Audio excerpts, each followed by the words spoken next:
Yes, people, what's going on? Welcome back to the channel. Hope you guys are all doing well. So last night, Twitter absolutely exploded after some quotes that are being credited to Harry Maguire came out on ESPN. Now, we're going to be having a look at those. Now, they come from a source close to Harry Maguire, so make of that what you will. But we'll have a look at the quotes, and of course, I'll react to those. Get your thoughts in the comments below. Make sure you're liking, commenting, sharing, and of course subscribing as well. We're trying to hit 150k, and we can only do that with your help. So get hitting that subscribe button right now. But let's get stuck into this story. It comes from Mark Ogden. So again, make of that what you will. And it says, sources have said that Maguire's frustrations with goalkeeper David De Gea's communication and reluctance to defend further away from his goal line are also a factor in the overall malaise in defence last season.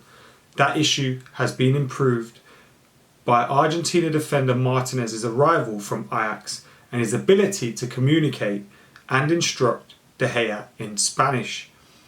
They go on to say, Harry needs pace around him, but he hasn't had that, a source close to Maguire told ESPN. If you put Man City's Ruben Diaz in the United defence and Harry in the City back four, Diaz would struggle and Harry would thrive. Harry hasn't had a good 12 months, but he hasn't been helped by those around him, coaches or players, so it's inevitable that his confidence and form have suffered. Now, we've seen in the past that Harry Maguire, in interviews where you can actually see the words coming from his mouth, has seemed to push the blame onto others. And as a Manchester United captain, that's not what I want to see.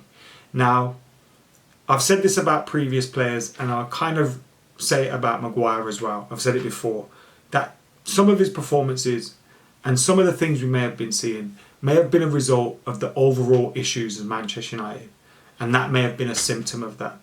But there have also been a lot of instances, performances, mistakes, issues that come down to Harry Maguire himself, and he's never really been one, at least publicly, to take responsibility. He's always seemed to shy away from that. His body language, his interviews, everything seems to... Remember him cupping his ears to Manchester United fans' criticism and all those kind of things. He's just never seemed to take criticism very well. And here he's pushing the blame again, if these are his thoughts and the source is correct, onto David De Gea's communication. Now, first of all, I'm pretty sure David De Gea speaks English, but he's saying the communication with David De Gea is an issue. Now, we know David De Gea has caused issues for United in terms of, maybe his distribution and coming off his line and all that. But the communication, that comes down to you as well, as a leader.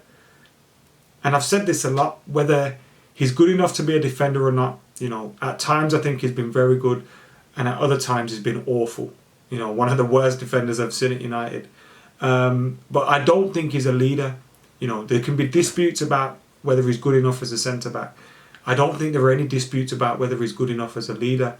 And I think this comes down to another example of that. And the simple fact that Lisandro Martinez can come into a new club, a new league, settle in straight away, says all you need to know about the situation. Now, this source also says, if you put Ruben Diaz in the United team, he'd struggle, and Harry in the City team, and he'd look good. I totally disagree with that as well.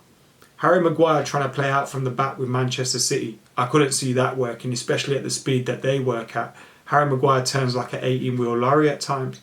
And Ruben Diaz would look very good for Manchester United. Again, we're seeing Lisandro Martinez, Rafael Varane play well and look good for Manchester United.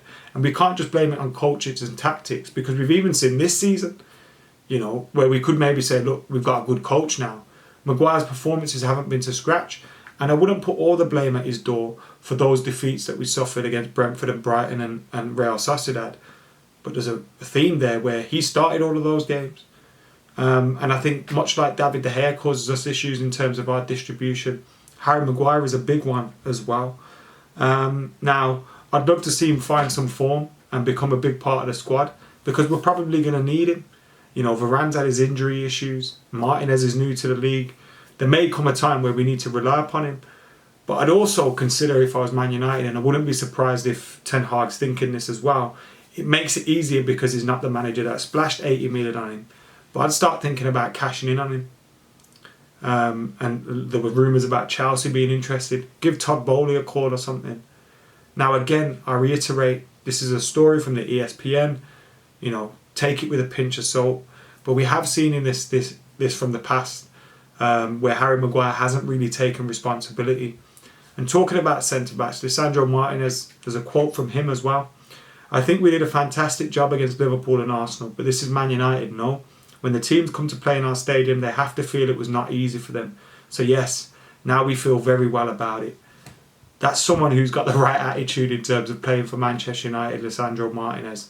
And I can't wait to see him back in action. I can't wait to see Man United back in action. It's been so rubbish without any football, isn't it? Especially, I know there was a few Premier League games the weekend just gone, but no Manchester United for a long time. And I know we had them Europa League games, but it's not quite the same as the Premier League. Anyway, let us know what you thought about all this kind of stuff. Get your comments in the comments below. Make sure you're subscribing, liking, sharing, and all that jazz as well. And before I go, not only do I want to make sure you subscribe to this channel, YouTube right here, but also head over to twitch.tv/AdamMcKola and get following and subscribed over there as well. FIFA's released next week. Football Manager's released soon. I play poker over there. I talk about football. There's loads going on. So I'll see you over there soon.